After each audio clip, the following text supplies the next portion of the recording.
In any other situation, the sound of rain in the woods would have been relaxing.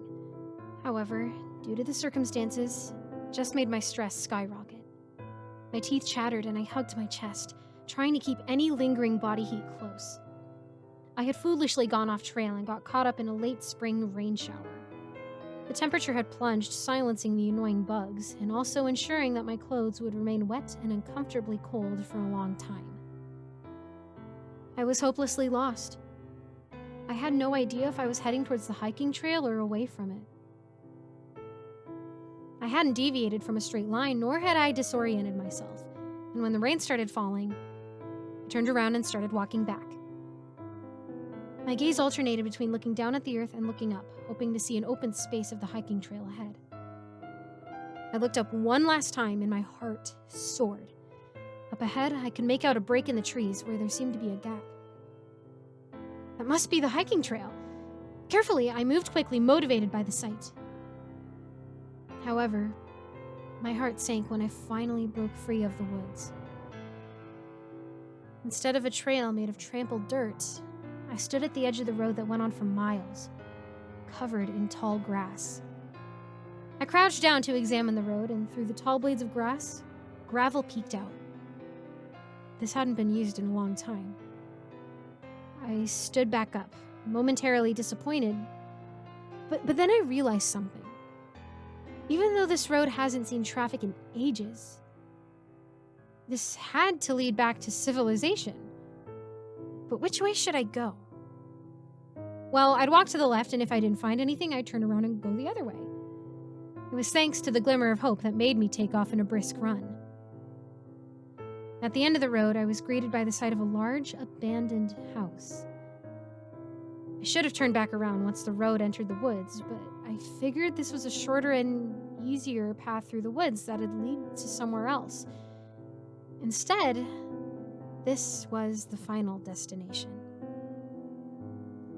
For a moment, I was tempted to turn around and head in the opposite direction, but a sudden breeze told me that first, I should probably take shelter and see if I could get warm.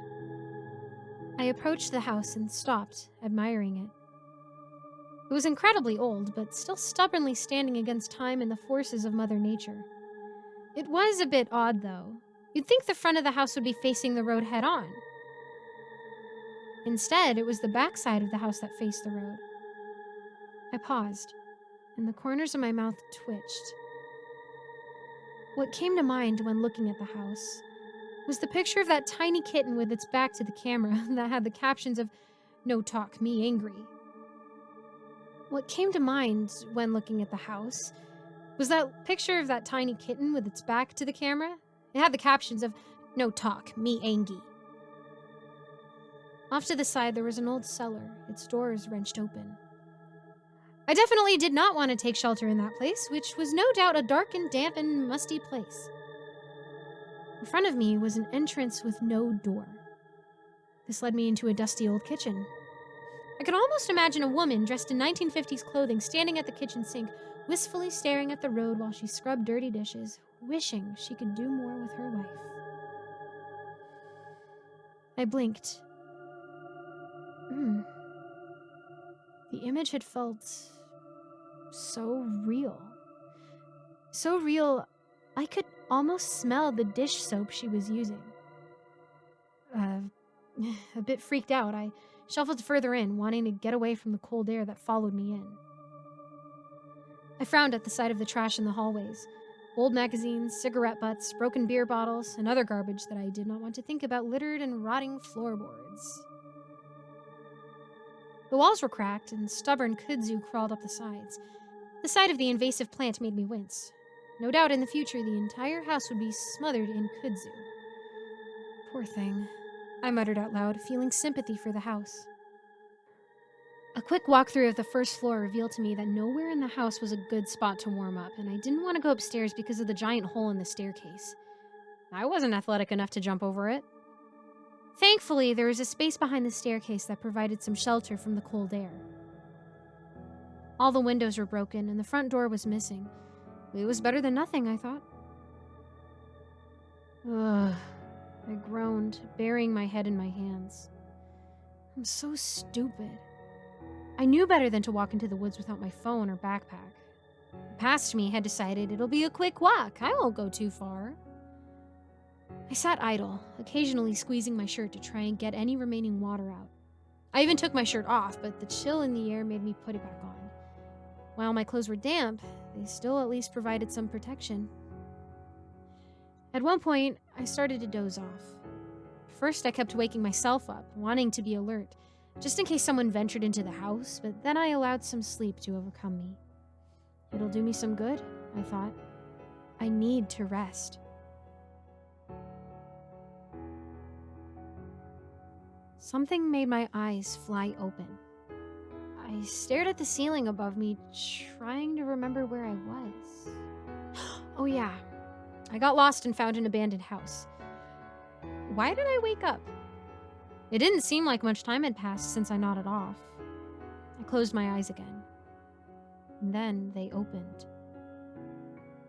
What had woken me up was the sound of a kettle starting to whistle. I sat up and realized I was no longer in an abandoned house. The trash was gone, no plants climbed the walls, and I realized I could smell pastries. When I got up, I saw that the front door was there. For a moment, I thought I had gone back in time, but the chill of the rain still lingered in the air. I cautiously followed the whistling kettle to the kitchen and was greeted by the sight of what looked to be a one-person tea party. Charming cupcakes and small pastries settled on a table that was previously not there, and a china teacup sitting in a fancy saucer sat in front of an empty chair. The whistling kettle was getting to me, so I took it off the stove. "What are you doing here?" a woman sharply said from behind me, nearly causing me to drop the kettle. I spun around to face the woman, and this time, I did drop it. Rather than a normal woman, a woman with a skeletal face stood there, arms crossed. She wore a white beach dress, wore white sandals over bloodied feet, and had long, inky black hair cascading down her back. Empty sockets stared at me, and she sounded annoyed, like I was a cat who had wandered in. All I could do was stammer. The woman lifted a hand and twirled her finger. The fallen kettle floated into the air and poured itself into the teacup. However, that was it. Hot water pooled into the teacup, and the kettle floated in the air, and behind me, the stove turned itself off. This time, the woman seemed to scratch the air. The teacup flew from a cupboard and landed on the other side of the table, and a chair appeared from thin air. "I only have hot water," she said, and the kettle poured hot water into the new teacup. "I don't like tea nor coffee. Stains my teeth." She cackled loudly, sounding like a cartoonish witch. "Come, sit down! You found yourself here, so I might as well treat you like a guest." In 2 steps, she entered the kitchen and sat down at the table, gesturing for me to join her. After a moment of hesitation, I joined her. "Eat as much as you like," she said, taking a sip of the hot water.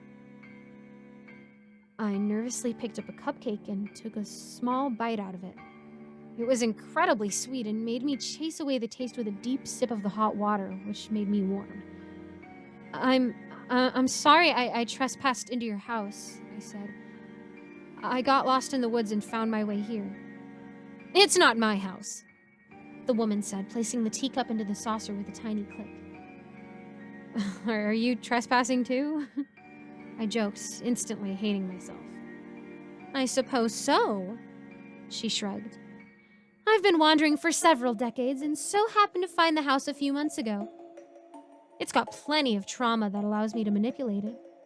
Shame, though. It was a beauty in its prime." What happened?" I asked. "I'm not exactly sure." She thoughtfully turned her teacup. "Something happened to the family. Something really bad." She glanced up. "Their fear is etched into these walls. Sometimes I'll hear tidbits of their final day here. Screaming and yelling. That's not the only thing, though. Violent things have happened in the place, even after the family fled." "Oh." was all I could say. I wasn't sure how to respond. The skull woman didn't eat any of the pastries, so she encouraged me to eat as much as I like. She even offered to wrap up some for me to take home. "Yes, the road leads to a highway," she was saying after I'd eaten my fill. "I'm sure someone could stop and help you." "How long is the road?" I asked. "I don't know," she admitted, letting out another cackle. "When you're a witch, distance doesn't matter." "Are we in a different version of the house?" I was really curious about that, so I had to ask it. "I suppose you could call it that." The woman sounded absolutely delighted to talk more about the house. "I took what the house used to look like and made it my own. It's kind of like when you apply new paint to old walls. No, that's not right. Wow, this is hard to explain." She pressed her fingertips together and rested her elbows against the table. "It's identical to what the house used to look like, but it's in its own bubble. Only I can pass through both. Not sure how you ended up here, though." "I told you, I fell asleep and woke up here," I reminded her. "Still, it's very odd," she murmured. "Anyways, would you like to see the house, young lady?" "Sure," I said, pushing my chair back and stood up. The woman did so too. She led me around the first floor of the house. Seeing how beautiful the house had once been made my heart break. What could have caused a family to suddenly abandon such a place? I found myself glancing at the walls, half expecting to find the answer there. At the bottom of the stairs, the woman pointed. "Sometimes I can hear what sounds like someone tumbling down the stairs," she said. "And if someone had fallen, the second floor is where I mostly hear echoes of the past. Come." Her skirt rippled as she walked up the stairs, her sandals making dull thuds. My eyes were drawn to her heels. They were bloody, but it seemed to be old blood. What a mysterious woman. "The first time I entered the master bedroom, I heard a woman screaming and a child crying," she informed me, leading me into the room. "Just about gave me heart failure, it startled me that much." A queen-sized bed was in the middle of the room, and I could see an old-fashioned crib in the corner, with wooden toys scattered around. She then led me to a boy's bedroom. "No echoes here, but I will hear something banging on the door."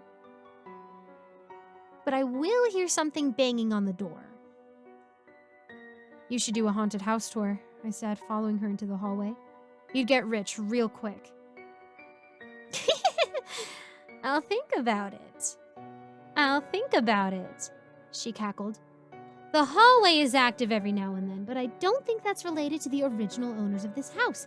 Now, the really creepy thing is in the girl's bedroom. Come. She urged me to move quicker, and we stepped into the bedroom. With a simple gesture of her arms, sounds started playing, like she had pressed play on an audio recording. "Mama, Papa, help me! A teenage girl was screaming. "Please, open the door, Mama, Papa!" Loud knocking filled the air, making it sound like multiple people were hitting on the walls. Just as quickly as the sound started, they ended. Just what happened here? I wondered out loud, rubbing away the goosebumps that formed on my arms. The girl's voice was filled with fear and despair and desperation, and I could almost picture her repeatedly hitting the door, begging her parents. "I don't know." The woman shook her head. "I believe they managed to get away safely."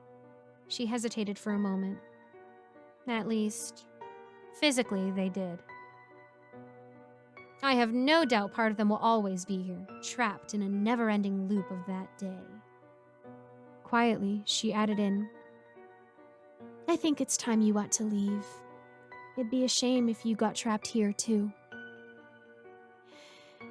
I nodded. That sounded like a good idea.